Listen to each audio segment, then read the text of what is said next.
Boarding a transatlantic flight is the closest modern society gets to a medieval sorting ritual. You present your papers, you are judged by a machine, and then you are filed into a metal tube according to your net worth.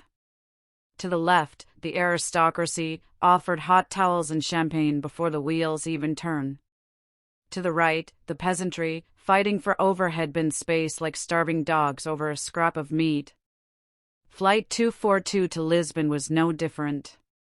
It was a Boeing 777-300ER, a marvel of aerospace engineering capable of carrying 300 souls and 50,000 liters of jet fuel across an ocean, yet unable to solve the problem of a man in 34B reclining his seat into the knees of the woman in 35B. At the front of the plane, comfortably ensconced in seat 1A, sat Senator Eleanor Vance. He preferred senator, even though he was technically 3 months out of office and currently running on a platform of moral clarity and border security. Vance was a man who looked like he had been manufactured in a factory that specialized in handshakes and expensive haircuts. He was currently yelling into his phone, shielding his mouth with a hand that had never held anything heavier than a gavel or a scotch glass.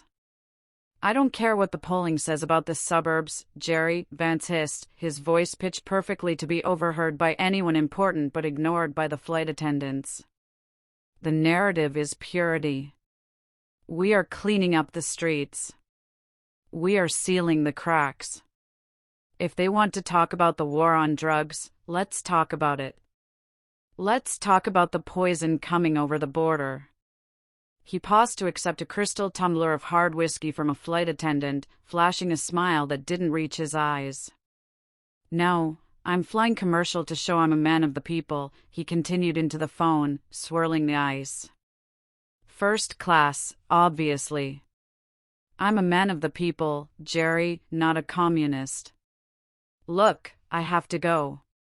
The doors are closing. Just make sure the ad buy for the zero-tolerance spot goes live on Tuesday." He hung up, satisfied. He adjusted his tie, silk, French, red, and opened his laptop to review a speech about the dangers of foreign influence.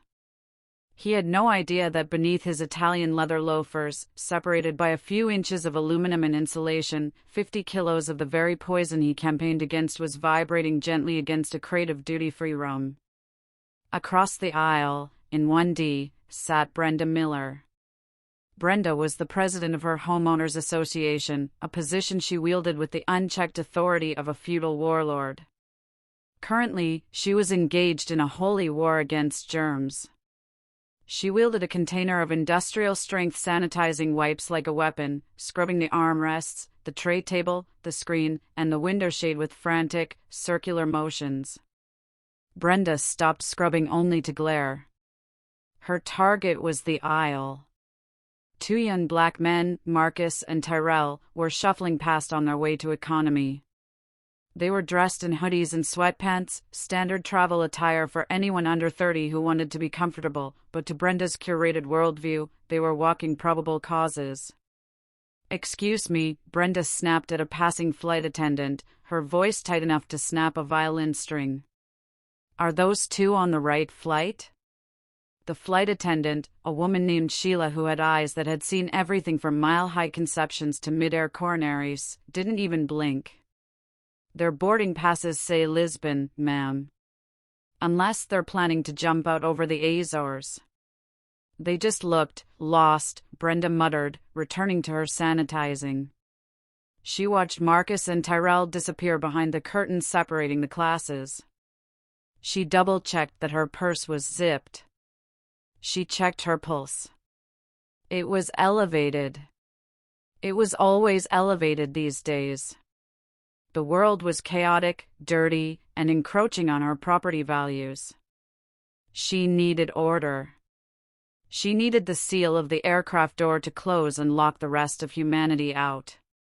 Back in economy, the atmosphere was less anxiety and more resignation. The air already smelled of recycled coffee and humanity farts and sweat. In seat 24F, staring out at the rain-streaked wing, sat Tasha Green.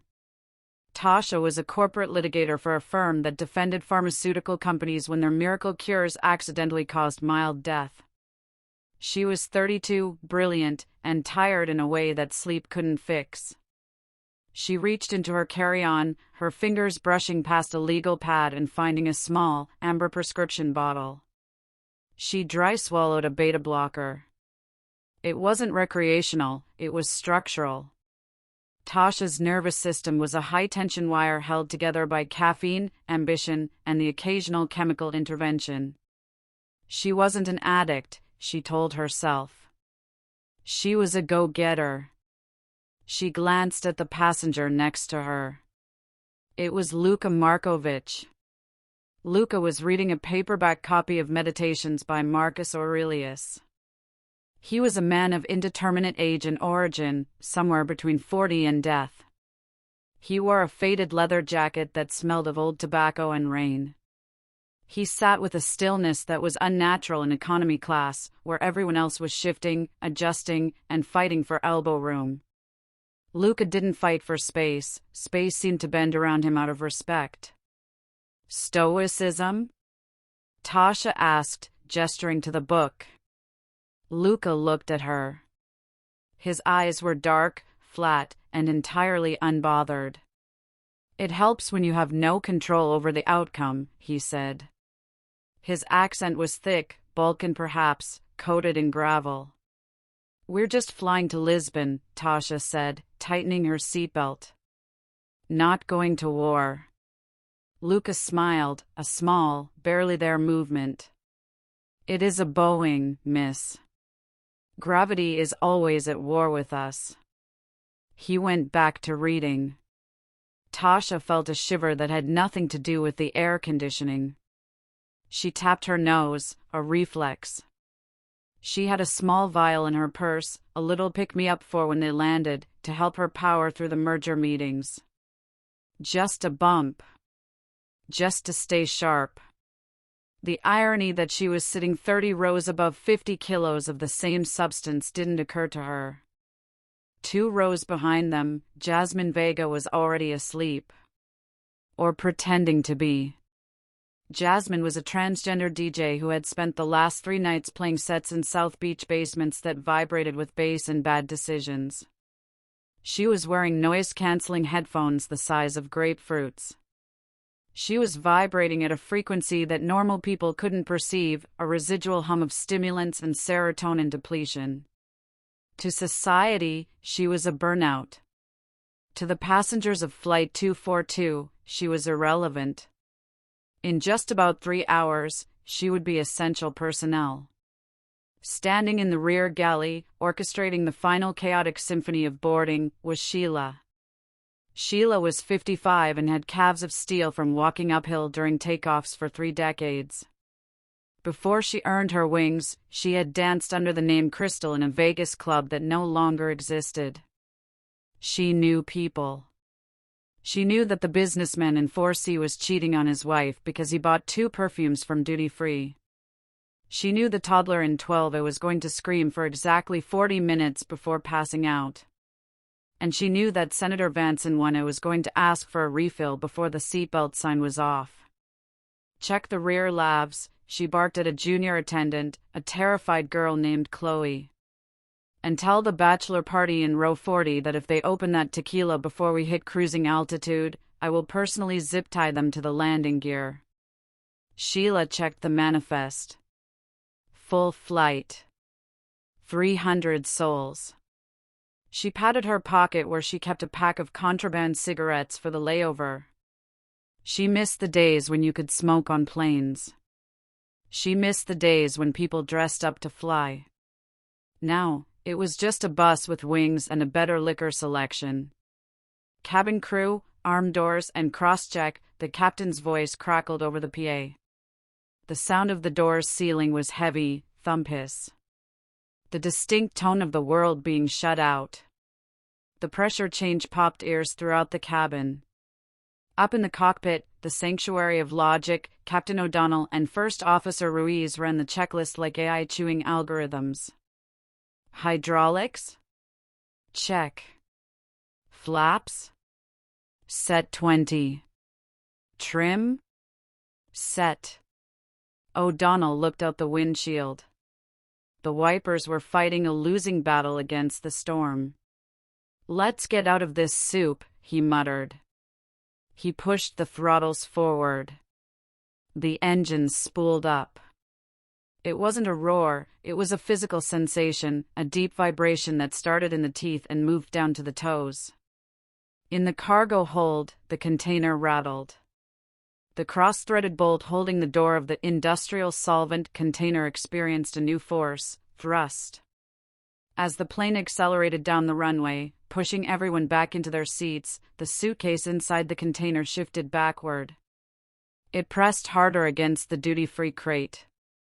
The glass of a rum bottle groaned against the lead-lined corner of the suitcase. The plane lifted. The sensation of flight is unnatural. It is the suspension of disbelief on a massive scale. 300 tons of metal defying the earth. Senator Vance closed his eyes and imagined his pull numbers rising. Brenda sanitized her tray table one last time. Tasha gripped her armrests and calculated billable hours. Luca turned a page. Sheila strapped into her jump seat and closed her eyes, thinking about a cigarette. And in the dark belly of the plane, the bolt held. It held through the rotation. It held through the initial climb. But then, a couple of hours later, after dinner, came the turbulence. It wasn't just bumps. It was clean air turbulence, the kind that doesn't show up on radar until your coffee is on the ceiling. The plane dropped 100 feet in a second, then slammed back up against a wall of air. Bang! The sound came from below. It was muffled by the insulation, felt more than heard. To the passengers, it sounded like the landing gear retracting late. In the cargo hold, the bolt gave up the ghost. It didn't strip, it sheared. The head of the bolt snapped off like a dry twig. The latch sprang open. Then the container door swung wide, hitting the cargo bay wall with a deafening clang. The suitcase tumbled out. It hit the floor. The latches on the Samsonite shattered. The suitcase burst open. Simultaneously, the crate of duty-free liquor, no longer held in place by the suitcase, slid forward and smashed against the exposed battery terminal of an electric wheelchair stored nearby. Alcohol. Sparks. Oxygen. Home. It wasn't an explosion that would tear the plane apart. It was a flash fire, a sudden, violent expansion of hot gas in a confined space. It lasted half a second, consumed all the oxygen in the immediate vicinity, and blew the plastic bricks of cocaine apart. The fire died instantly, starved of air. But it had done its job. It had turned 50 kilograms of vacuum-sealed powder into a massive, suspended cloud of particulates. The cargo hold air circulation fans, sensing the temperature spike and the pressure change, kicked into overdrive to equalize the environment. The massive intakes roared to life, sucking the air from the hold to mix it, filter it poorly, and redistribute it to the cabin to maintain pressure. The cloud of white dust was pulled into the ducts. It swirled through the manifold, bypassing the HEPA filters that were designed to catch bacteria, not localized dust storms. It moved up the pipes. It moved toward the nozzles above the seats. The plane leveled off. The turbulence subsided. The seatbelt sign pinged. "Ladies and gentlemen," Captain O'Donnell's voice came over the intercom, calm and reassuring. "We've punched through the worst of it. We're expecting a smooth ride to Lisbon. The flight attendants will be in the aisles shortly with beverage service." In economy, Marcus leaned over to Tyrell. "Smooth ride," he laughed softly. "Man, I hate flying." "Just put your headphones on," Tyrell said. "Wake me up when we're in Portugal." Above them, the air vents hissed. A fine, almost invisible mist began to drift down. It looked like the condensation you sometimes see on flights when the AC kicks in on a humid day. Just a little fog. In first class, Brenda frowned. She reached up and adjusted the nozzle, pointing it directly at her face. It felt refreshing. Cool. Sharp. She took a deep breath. The manifest was complete. The doors were locked. The passengers were seated. And the snow had begun to fall.